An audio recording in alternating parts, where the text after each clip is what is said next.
Fala vascaíno, fala vascaína, você torcedor do Vasco, espalhado de norte a sul do Brasil, e você torcedor do Vasco que me acompanha espalhado por todo mundo, saudações vascaínas a todos vocês.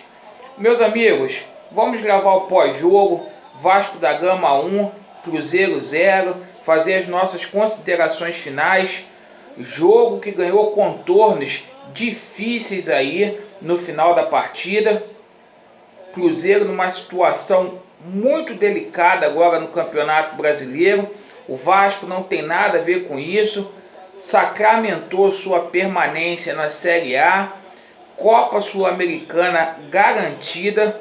Mas a gente tem que fazer algumas reflexões para 2020. O ano para a gente acabou. Faltam 2 rodadas agora, é cumprir tabela, mas a gente tem que pensar no planejamento desde agora.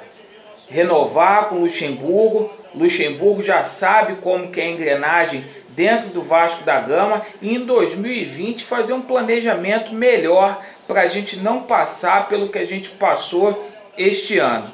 O jogo em si, o Vasco abriu logo o placar com 10 minutos, o Vasco muito intenso até fazer o gol. Primeiro tempo ficou muito barato para o Cruzeiro. O Vasco foi muito bem no primeiro tempo. Teve lances polêmicos aí. Um lance que eu achei que foi pênalti claríssimo no Rossi. Embora o comentarista de arbitragem da Rede Globo tenha dito que não tenha sido, eu achei lance claro para pênalti. O VAR ele cancelou o pênalti do Vasco, anulou. O Vasco poderia ter saído aí do primeiro tempo com 2-0, 3-0, sem exagero nenhum. O Cruzeiro no primeiro tempo não jogou bola. O segundo tempo foi totalmente distinto. O Vasco, quando o técnico Vanderlei Luxemburgo olha para o banco de reserva, ele não tem jogadores à altura para poder colocar, para poder suprir as necessidades. Aí o Luxemburgo tem que usar Felipe Bastos, tem que usar aí outros jogadores que não condizem com as tradições do Vasco. Thiago Reis, menino hoje teve uma oportunidade, não foi bem na partida. Enfim, o Vasco acabou o jogo com vários volantes, sem saída de bola. Acho que o Vanderlei Luxemburgo, das 3 substituições que ele fez, ele poderia pelo menos colocar um meia para poder puxar um contra-ataque. Acabou o meio-campo do Vasco muito povoado ali. O Vasco não conseguia engrenar o contra-ataque. O Andrei hoje foi um destaque positivo até quando teve fôlego. O Guarim também fez uma partida boa até quando teve fôlego, mas os destaques do Vasco ficaram nas 2 pontas.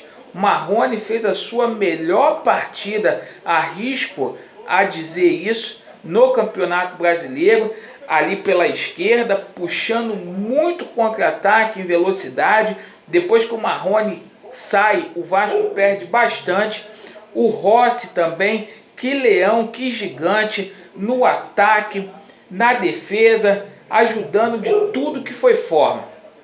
Agora, meus amigos, o Vasco precisa de reforços urgentemente. Fernando Miguel é um goleiro que está sujeito a chuvas e a trovoadas. Fernando Miguel, ele não tem condições de ser titular do Vasco da Gama durante uma temporada inteira. Tem que ter um jogador ali, um goleiro, para ser sombra ao Fernando Miguel, assim como a gente precisa de jogadores efetivamente, principalmente no ataque, que é uma posição muito carente. Hoje, mais uma partida do Ribamar que é para esquecer. Muito trombador, mas não agrega em nada, não consegue reter a bola lá no ataque, é -1, né? E o Vasco sofrendo aí com relação a municiar o ataque. Os homens de criação. O Vasco vai ter que ir no mercado aí para poder contratar um meia e um atacante. Isso é certo, que são posições muito carentes. Os que o Vasco tem hoje, os meias de criação, como Bruno César, Valdívia, o Luxemburgo parece que não quer mais contar. Com relação ao Felipe Ferreira, é um grande mistério porque que ele não tem oportunidades dentro do Vasco da Gama. Era um jogador que poderia até ter entrado hoje no segundo tempo para poder puxar o contra-ataque na velocidade. Mas fizemos duas substituições aí, dois volantes que a gente colocou, trocamos um atacante, 6 por meia dúzia, opção aí do técnico Vanderlei Luxemburgo, né? Ano que vem, conforme eu falei, espero que tenha um time melhor, a gente vai estar cobrando, até porque se o Cruzeiro hoje tivesse um time melhor capacitado, principalmente no ataque, o Vasco teria saído sem esses 3 pontos de São Januário. E não pode. O Cruzeiro hoje pecou nas suas finalizações e na sua falta de inspiração, principalmente no ataque. Porque dos 25 minutos para lá de segundo tempo, o Vasco não ofereceu riscos nenhum. E foi um jogo muito difícil até o final, com o Fernando Miguel aí, teste para cardíaco, né? Teste para cardíaco. E uma coisa que o Luxemburgo tem que rever aí. Lógico, a gente já está no final da temporada, campeonato pro Vasco já acabou, mas o lado direito da defesa do Vasco é o mapa da mina, ali pelo lado do Iago Pikachu. Todos os times atacam o Vasco pela esquerda, lado direito da defesa do Vasco, e nada é feito. Jogo após jogo, o Vasco é agredido ali naquele setor e fica por isso mesmo, né? Agora, nosso próximo adversário é o Bahia. A gente não vai poder contar com o Guarim. Vamos ver como é que vai ficar aí a situação do Marco Júnior, que está lesionado. O Raul volta de cartão. Mas eu gostei do Andrei. O Andrei é um jogador que é muito melhor do que o Richard e do que o Raul, na minha humilde opinião. Ficou de bom tamanho, 1-0, até porque, na minha opinião, pelo final de jogo que o Vasco fez, o Vasco não mereceu vencer esta partida. Não mereceu. Mais uma vez, a torcida levou o Vasco da Gama nas costas.